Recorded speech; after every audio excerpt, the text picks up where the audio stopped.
Dans cette vidéo, on va voir comment créer et utiliser une base de données dans un cas concret. Donc là, le cas concret, ça va être, on a une liste de livres qu'on veut pouvoir récupérer, ajouter, supprimer, éditer, ce qu'on appelle un CRUD, donc Create, Read, Update et Delete. On va commencer par faire une architecture très simple. Donc on va faire un dossier pour le back-end et un dossier pour le front-end. Donc ici, on va commencer avec le back-end, on va créer directement la base de données qu'on peut appeler par exemple db-books. Et donc db-books, ça contient plusieurs items. Donc là, on peut rajouter des rows pour voir à quoi ça ressemble. Là, on a juste une ID et la date à laquelle cette row a été créée. Donc nous, on va voir rajouter un titre qui est un string et par exemple un auteur qui est aussi un string. Je peux modifier les données pour mettre des données un petit peu random. Alors je vais écrire n'importe quoi, hein, mais ça va être pour tester un petit peu plus tard. Et en 15 secondes chrono, notre base de données, elle est déjà prête à l'emploi. Maintenant, c'est le moment de créer des routes. Les routes, ça va être les URL qu'on va utiliser pour pouvoir récupérer, envoyer des données, supprimer, etc., etc. Donc, on va commencer par la route la plus simple. Et cette route, ça va être celle qui va nous permettre de récupérer toutes ces données-là. Donc, par exemple, getBooks. Une fois que j'ai créé ma route getBooks, la première chose que je vais vouloir faire, ça va être modifier la méthode. Donc ici, j'ai soit get, post, put ou delete. Je pense que les noms sont assez explicites. On va choisir get. Et notre but, ça va être de récupérer toutes les données qu'on a écrites dans la base de données. Alors, je vais vous montrer deux moyens. Je vais vous montrer un moyen très simple. On va créer un node dbFind. Ici, on va pouvoir choisir la table, donc dbbooks. Là, ça me renvoie des rows. Donc, les rows, en fait, ça va être chaque ligne de la base de données. Donc, c'est un tableau de lignes. Et chaque ligne correspond à un élément. Donc, ça, c'est un élément, ça, c'est un élément, ça, c'est un élément. Je vais renvoyer ça dans la réponse. Il faut absolument envoyer ça dans la réponse parce que la réponse, c'est ce qu'on va pouvoir récupérer côté front-end. Donc,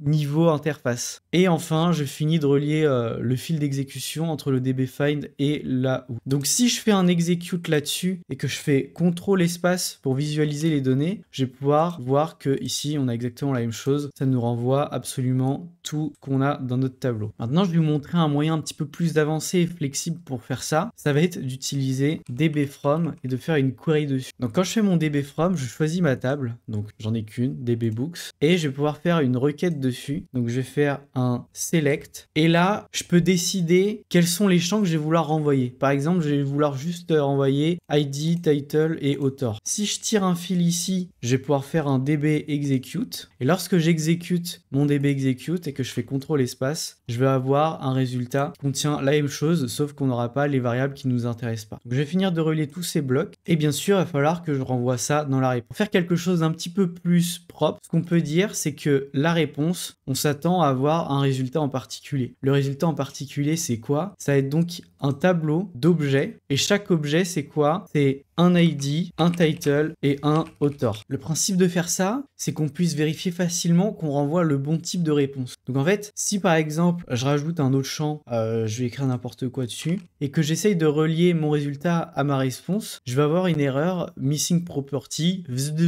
parce que dedans, on n'a pas une propriété qui a un nom similaire. Donc si je supprime cette propriété, maintenant, je peux relier mon résultat à ma réponse. Maintenant, on va faire pareil, mais avec create books. Donc une fois de plus, une nouvelle route. Premier réflexe, regardez la méthode. La méthode, elle est correcte. Pour créer une nouvelle entrée, c'est la méthode post qu'on utilise. Et on va devoir changer quelque chose. Parce que quand on va vouloir ajouter un nouveau livre dans notre base de données, en fait, côté front-end, côté interface, on devrait avoir deux inputs. Un input pour le titre et un input pour l'auteur. Et ces inputs côté front-end, on va les envoyer au back-end pour qu'il sache avec quelles données on va créer ce livre. Et ces données, elles correspondent au body. Donc dans le body, on va avoir une string qui va être un title et une string qui va être un auteur. Maintenant que j'ai mon body, je vais pouvoir tirer un fil ici, taper db insert.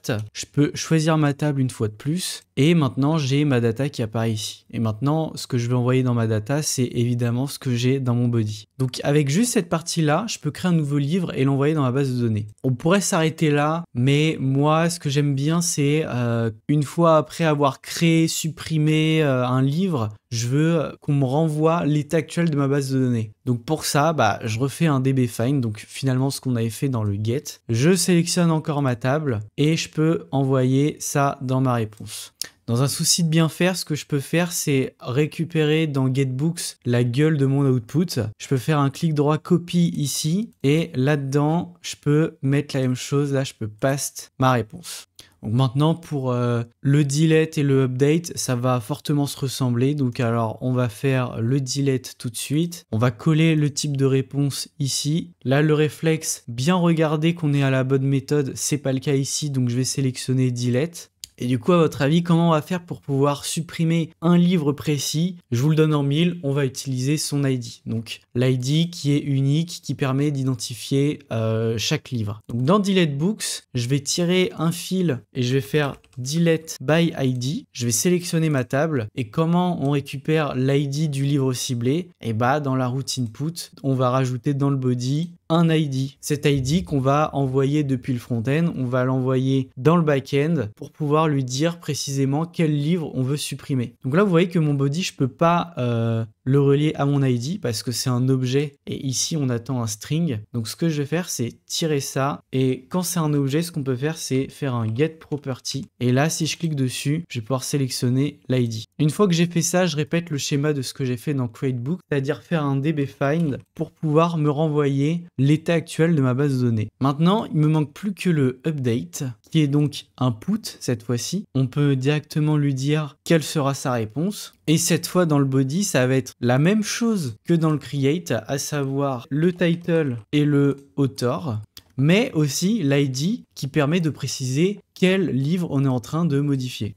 Maintenant, il nous reste juste à tirer un fil ici, à faire un db update by ID. Là, je peux sélectionner ma table. Ici, je vais devoir mettre l'ID et ici, les données que je vais mettre pour update mon champ. Donc ce que je vais faire là, c'est prendre mon body. Là, en fait, je voudrais faire un get property sur toutes mes données finalement. Donc ça correspond à un spread qui me permet de déstructurer complètement mon objet pour récupérer toutes ses propriétés. Donc l'ID, je le mets ici. Et update ici, alors là, je peux pas le faire parce qu'en fait, on attend un objet. Donc l'update, ce que je vais faire, ça va être un create object. Et l'objet, je vais le créer avec les propriétés title et author. Donc là, ce que je peux faire directement, c'est ajouter ça et ça. Et donc, je vais pouvoir mettre ces champs ici. Maintenant, il me reste plus qu'à faire un dbFind comme on a fait d'habitude en sélectionnant dbbooks et à envoyer la réponse ici.